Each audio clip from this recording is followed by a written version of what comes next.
guys, good morning. It's 7 a.m. Coffee with Shanda. I'm fired up. I just had a week of flex time.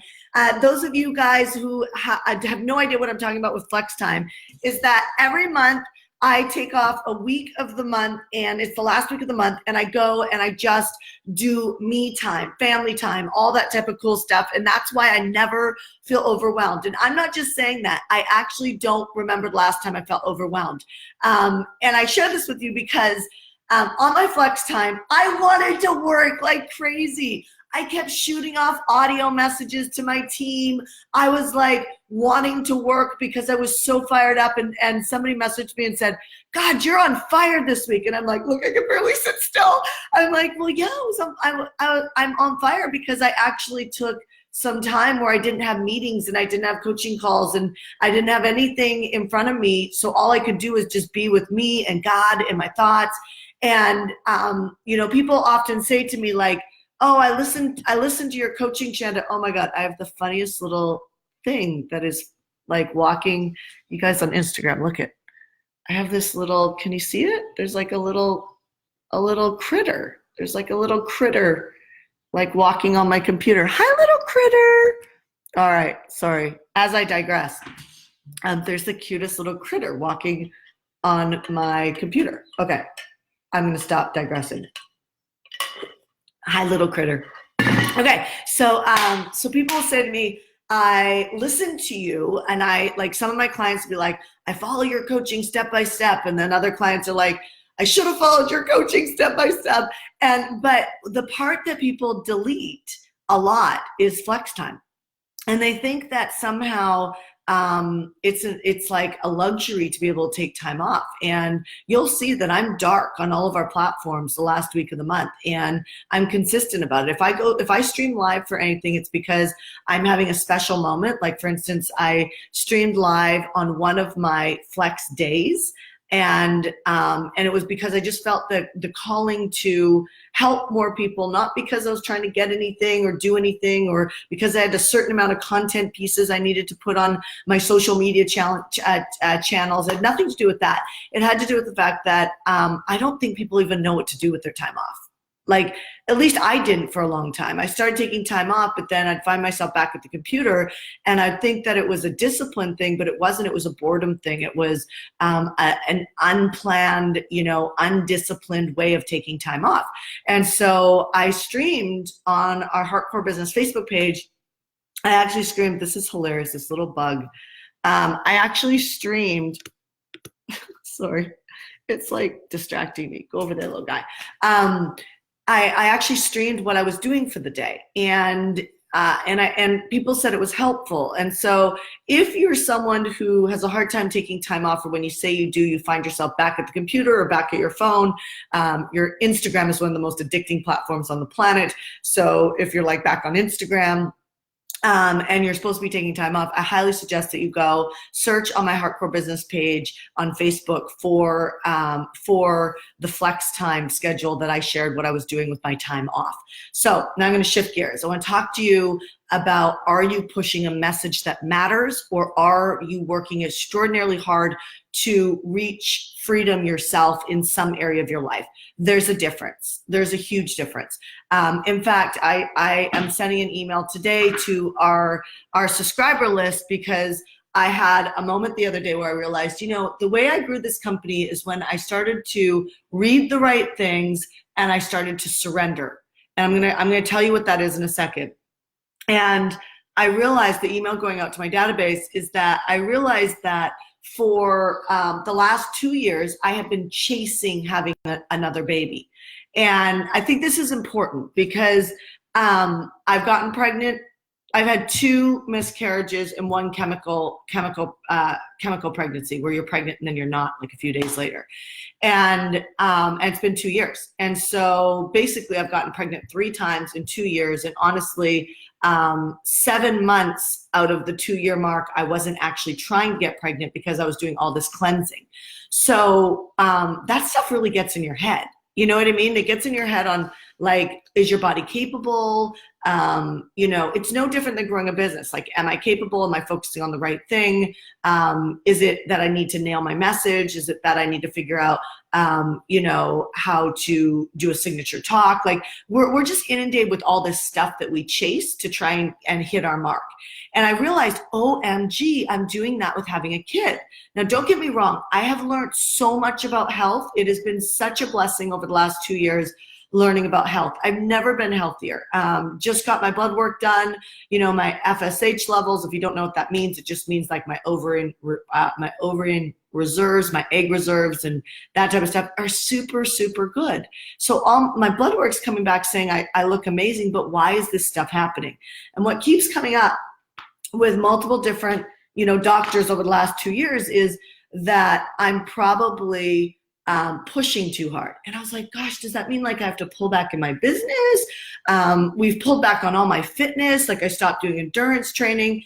And then, but what is funny is every time I've gotten pregnant, I've been out running, right? I've been out running. And I think it's because my stress level goes down. One of the reasons why I used to teach endurance, and we're going to bring it back into HeartCore, the reason why I used to teach endurance for entrepreneurs is I would hire people to come in, like Jesse Itzler, people like that, to come in. I would partner with them, and they would train us on how to like be physically like fit in an endurance way, not like going to the gym or kickboxing class.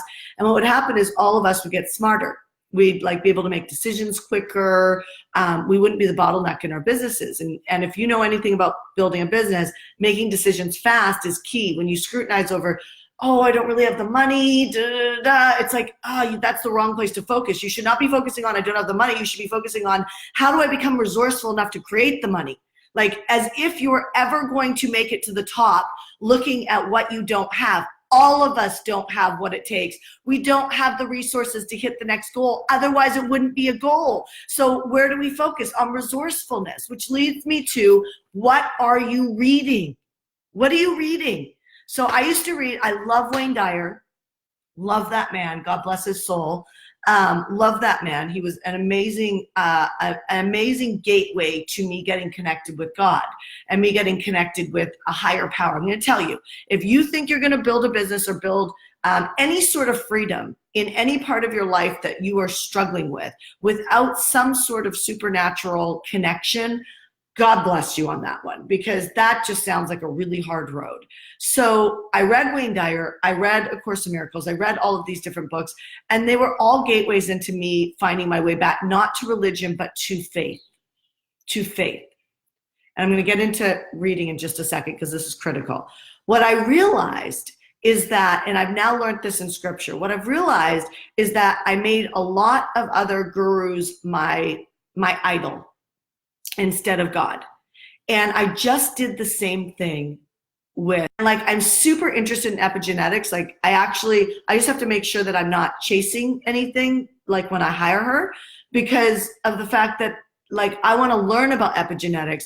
I should go learn about epigenetics outside of getting pregnant. And the reason why is because when you're chasing in your business, when you're chasing in your marriage, when you're chasing to find your husband, when you're chasing to make money, it freaking runs away from you. It just does. And I don't know why. I think it's intensity. That's just my take over all, like, just being a coach today. One of the ways that I could pop a lot of our clients is I'll take a really driven person that has reached survival or even a little bit past survival, because a strong intensity does get you out of survival. And sometimes people who are in really bad situations, they need to get more intense, right? To be able to push through.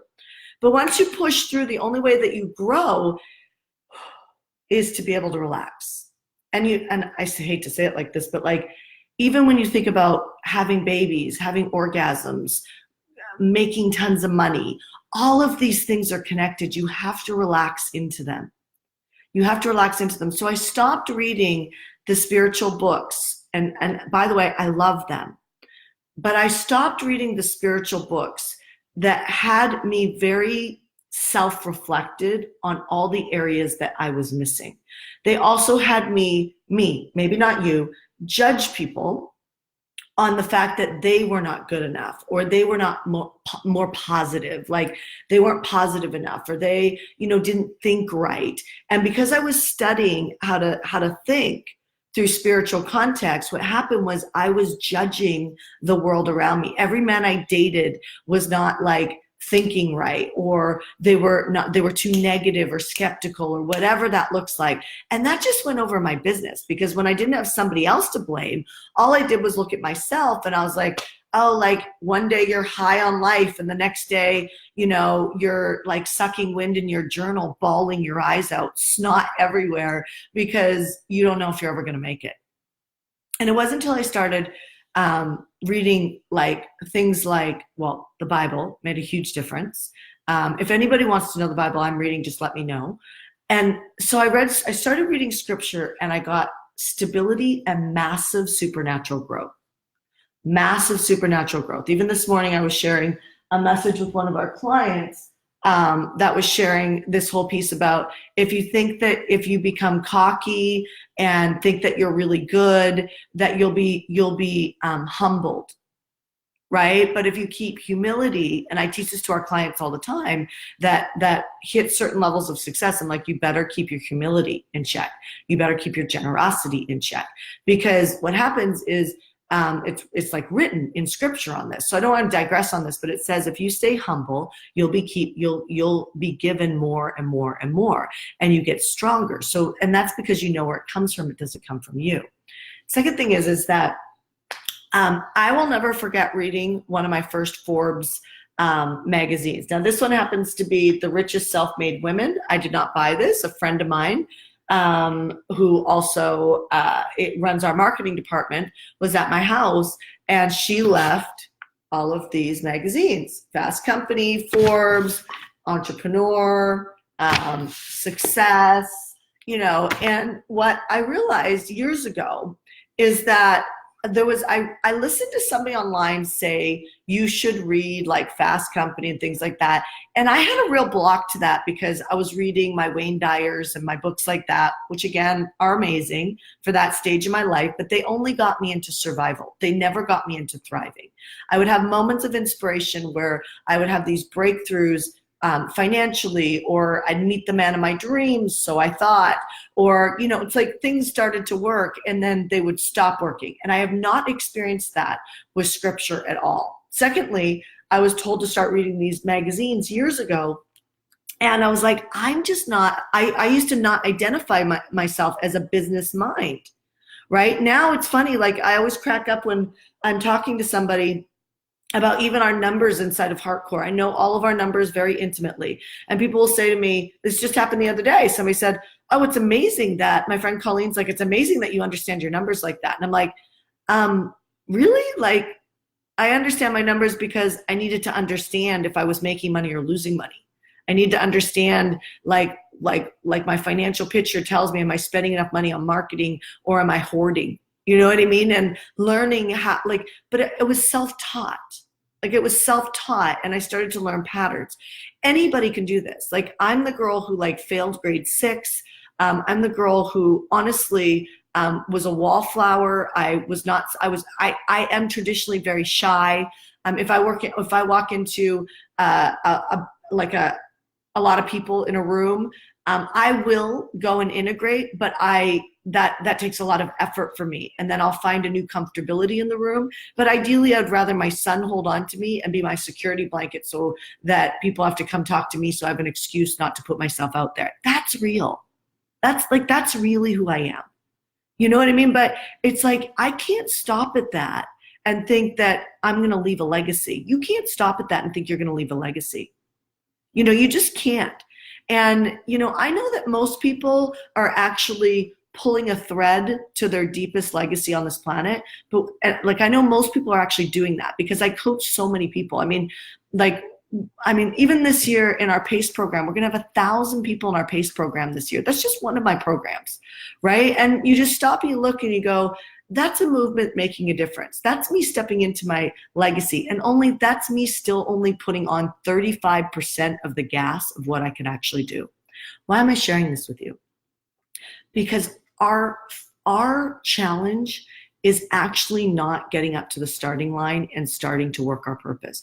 Our challenge is to become so unselfish, so generous, so that we turn up the heat and we create a legacy. I don't know about you, but for sure, like I literally just got, you might laugh, but like I haven't had any gray hair. I don't know if people in my family just don't get gray hair. I just have not had that conversation with my mom. But just the other day, I realized I was getting some gray hair. And I had a moment where I was like, and it's fine if you have gray hair, but just listen to the point. I had a moment where I was like I'm getting older. Like I want to work out, not because I have to look skinny. Like I'm way past that point in my life. I want to work out because I said to my husband the other day, I said, you know what? We have got, like, he's back in his endurance sports, but I was like, we cannot give up this endurance lifestyle, because at 80, when I see 80-year-olds doing Ironmans, I'm not only inspired to know I don't want to do that at 80. No sane person really wants to do that at 80, but I want to be doing that at 80 because I want to be that strong and healthy. You know, when I look at all the people laying in hospital beds right now, that if they would have done endurance sports earlier on in life, or they would have eaten green, or they would have, reduced their stress levels, and that doesn't mean holding back. I'm actually telling you it's time to turn it up. I'm actually saying that it's not okay for you to be half-assed today. Like, I'm actually saying I want you to find a way to reduce your stress and turn up the effing volume and leave a legacy that you're not only proud of, but that matters.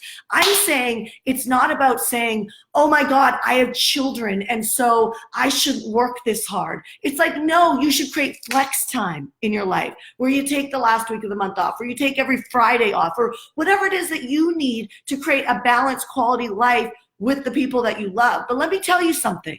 I'm going to Australia for a month in March. That's unbalanced. I'm going to work in March in Australia for an entire month, and I'm not going to be in my beautiful house, right? And my son will be out of school with us. Like, I'm not exactly pitching balance. I'm pitching quality. And I'm pitching to you that your legacy matters. I mean, it matters so much, and what you read matters. I remember reading one of my first Forbes magazines, and Sarah Blakely was on the cover. And it's awesome to see her in this magazine now. And by the way, she's one of the richest women in the world, but she is not even close to the top. And neither is Oprah, by the way. Oprah's 10. Kathy Fields is 14. Sarah Blakely is 23rd. Nirja, who I was just watching online. I mean, these women, what I noticed is they all look super young. Sarah Blakely, 48. Safra, 57. Alice, 92. Good for her, Alice, 92 at 1.3 billion. Anastasia, 61, 1.2 billion. Like, 61's coming up for me. I mean, it's not there yet, but I'm in my 40s. I'm in my early 40s. You know what I mean? Like, 60, Kit, Tory Burch, 850 million. And it's not about the money, you guys. It's about the contribution these people make. Like, when you look at what Sarah's doing in the world, and you look at what Jesse's doing in the world, and the amount of money that Bill Gates and these people are giving forward, the fact that I go and donate $100,000 at a time, to different charities. I mean, this is the reason to do it. It's the influence and the authority that you get. Everybody's fighting for authority online. People don't buy from you with no authority, right? And I'm saying, don't put people that make money up on a pedestal, but honor the fact of what it took for them to turn up the heat. So I don't know what you're reading right now, but I'm suggesting that if you're a woman, that you go get the Forbes, because you should read about the richest self-made women in the world. If you're in corporate America, you should go grab Success. If you're in a job that you might be losing because of the recession, this is about the Side Hustler's Handbook, right? If you're an entrepreneur that you're feeling like maybe nobody knows who you are, or you work for an entrepreneurial company, you should be reading Entrepreneur big time, and you should also, if you work for an entrepreneurial company, you should be reading Fast Company, because you need to keep up. You know what I mean? You have to be able to keep up and think like this resiliently to be able to make it to the top. And lastly, I'll share this. If you have not gotten your ticket to the Zone event, September 22nd to the 24th in Palm Springs, I suggest you do it right now. I had a moment literally the other day where I thought, you know what? I don't know if I'll ever do it again. I mean, I actually don't know. I mean, I have a vision for it to be in stadiums, but I'm already like looking and putting together a collaboration with a series of other women to do an iconic women's event. And literally I just got my first 2 yeses to do it next year. I may never do the Zone event again. And so you look at this and you say, like, I get messages all the time where people are like, oh my God, I've been wanting to come for 4 years. You guys, it's an epic event. If you want to know how I balance my mind, you want to know how I, give opportunity in the world for the people inside of our company. You want to know how I donate, $100,000 on a whim constantly to nonprofits in our church and, children and Toys for Tots. And you want to know how I do these things? Don't learn from me because you just want to get rich. Learn from me because you want to learn how to become the type of person that leaves a legacy. And if that's you, that's what we're going to teach for 3 days at the Zone event. You can go to thezoneevent.com, but here's what I'm going to tell you. We sell out every single year, and I'm just mortified when I see the messages on my Instagram and my Facebook of people saying, I want to come, I want to come. Somebody actually said the other day, I want to come and I have nobody to come with. I'm like, you can't let that stop you. Like in anything in life. Like, could you imagine if I said I can't get on a Facebook Live or I can't get on a stage because I don't know how? Like, hello, this is what I'm talking about. You have to learn how to become so resourceful. So you look at, how do I become resourceful? Not, I don't have the money or I don't have the time or I don't have someone to do it with. So here's the deal, you guys. I get on Coffees with Shanda, 7 a.m. Monday through Friday, first 3 weeks of the month. But you're never going to get me 3 days all day and night. And I don't spin a bunch of people on the stage for you to like spin your head with multiple different speakers on 500 different ideas. I actually teach you for 3 days.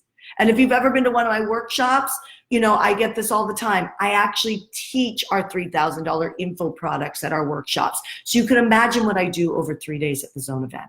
So my point is I wanted to leave you with a legacy and leave you with a thought that turn the volume up today. I want to encourage you, if you don't have your Zone ticket, to go to thezoneevent.com. Right now, they're under $400. They'll go up to $700, then $1,200. They'll go up, and they sell out every single year. They've sold out for 5 years in a row. And honestly, I don't know if I will do the event again. So here's to you and I saying, let's realize that life matters. I've offered programs before where I've told my clients, I might never do this program again, where we went to Jesse Itzler's house and Sarah Blakely's house. And I told my clients, this is a once in a lifetime opportunity. And some people jumped in and a bunch of people didn't. And then they're like, I wish. Well, legacies are not built on I wish. They're built on making a decision now. They're built on taking a stand now. They're built on realizing that your life matters and tomorrow is not guaranteed. They're built on taking a chance. They're built on getting uncomfortable. So I'm going to leave you with this. The book I'm reading right now is called You Can't Hurt Me. And it's by David Goggin. It's so funny. I just saw that my friend Dean Graziosi is reading it as well right now, where he was like, oh my God, I'm a wimp. Because when you read that book or you listen to the audiobook of it, it helps you turn up the volume. So I recommend that you get out on the road, you go for a walk, you go for a run, you listen to the audiobook of David Goggin. And I recommend that you get your ticket for the Zone event today. Okay, that's what I recommend.